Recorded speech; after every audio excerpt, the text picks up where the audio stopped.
지속되고 있는 국내 증시 부진과 금융투자소득세 불확실성에 올해 해외 주식 투자자가 이미 전년도보다 50만 명이나 더 늘어났습니다.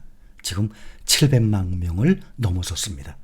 이 같은 추세로 나가게 되면 올해 말쯤 되면 해외 주식 투자자는 처음으로 1000만 명을 넘어설 것으로 보입니다. 지난해 말 기준으로 보면 국내 주식 보유자가 1400만 명인 것을 감안을 하면 해외 주식 투자 규모가 급증하고 있는 셈입니다.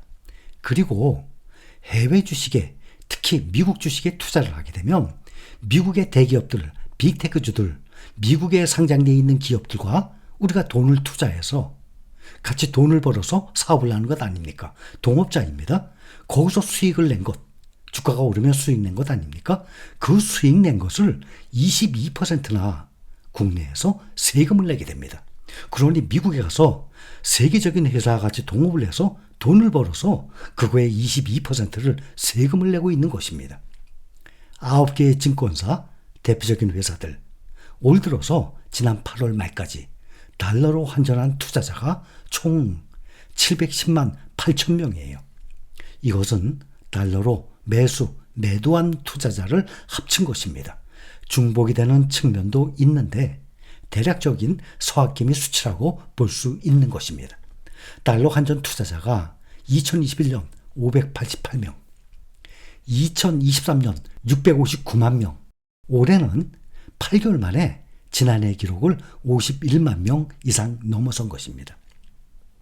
반면에 국내 주식 투자자는 코로나 직전인 2020년 919만 명에서 2022년 1440만 명으로 늘었다가 2023년에는 1415만 명으로 감소하고 있는 추세입니다. 해외 주식 투자가 급증하고 있는 첫째 이유는 알고들 계시죠? 국내 주식시장이 그만큼 박스피에 갇혀져 있고 역동성을 잃었기 때문입니다. 코스피는 2020년 하반기부터 2021년 상반기까지 이른바 BBIG7, 빅7 배터리, 바이오, 인터넷, 게임 업종의 대표 기업들이에요.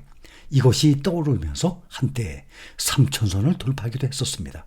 그러나 지금은 2,500선에 머물러 있습니다. 현재 보면 연중으로 보면 가장 기본적인 대표 지수입니다. 미국의 S&P 500 23% 상승 중, 나스닥 종합지수는 26% 상승 중, 상당히 높죠. 반면에 국내 대표 코스피가 지금 마이너스예요. 4.3% 마이너스를 기록 중이에요. 또 5년간으로 보게 되면 아주 크게 벌어집니다. 해가 갈수록 점점 크게 벌어지기 때문에 주식 투자하는 첫째 이유 누구든지 다 똑같습니다. 그것 때문에 해외로 지금 눈을 돌리고 있는 것입니다. 5년으로 보면 S&P 500 90%, 나스닥 종합지수 122%, 합해서 보면 106%예요. 지수가 그러니 5년에 딱 106% 2배 올랐지 않습니까?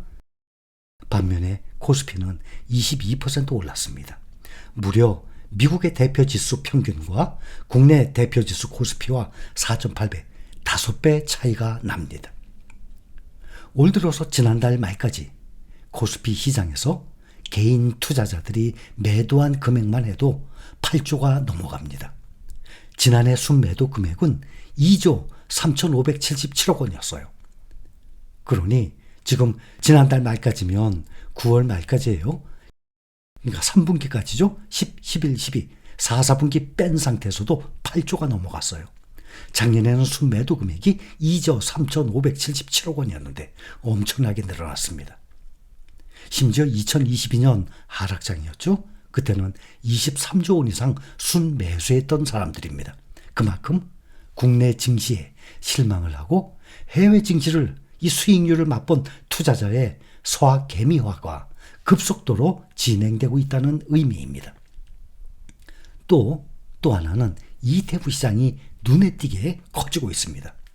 하루 거래량의 약 3분의 1 정도가 개별 종목이 아니라 ETF 종목의 매도가 이루어지고 있습니다. 거래량의 3분의 1이 지금 ETF 시장이에요. 국내 ETF 시장 규모가 급속도로 커지고 있습니다. 그런데 상장지수 펀드 ETF 시장에서 해외 투자 편중 현상이 점점 심화되고 국내 투자 ETF와 성장 격차가 극심한 것으로 나타나고 있습니다.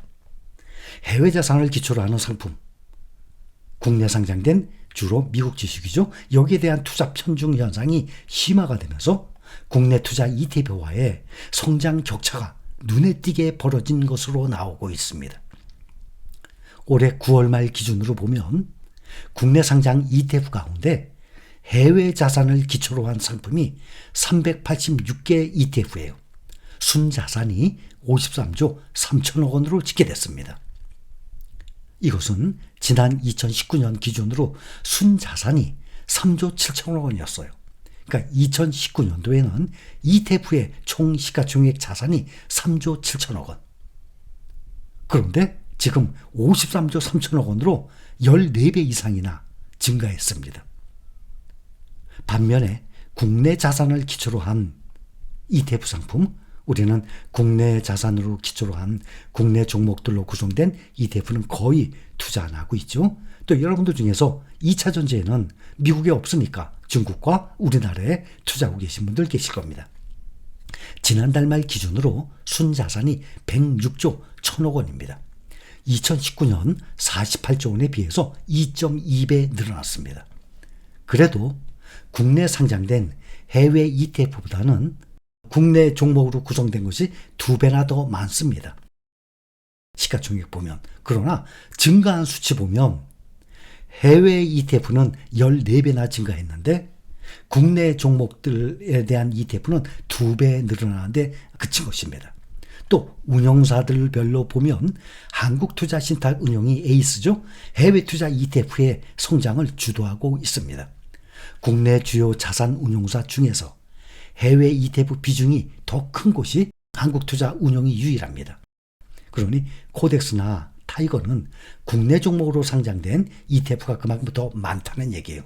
그런데 에이스는 한국투자운용은 국내 종목으로 구성된 것보다 해외 ETF 비중이 더 큰 것이라는 것입니다. 그것이 한국투자 에이스가 유일하다는 것입니다.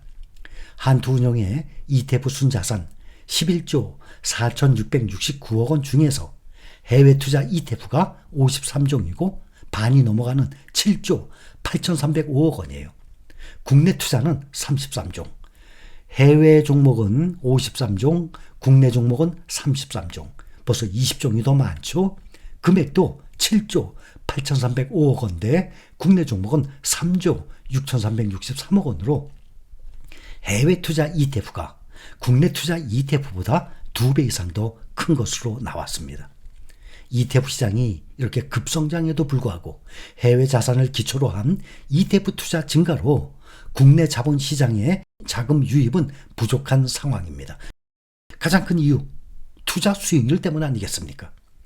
올해 들어서 미국 증시가 연일 사상 최고가를 경신하고 있고 안정적인 우상향 흐름을 보이고 인도 등의 신흥국 증시도 빠른 성장세를 나타내고 있습니다.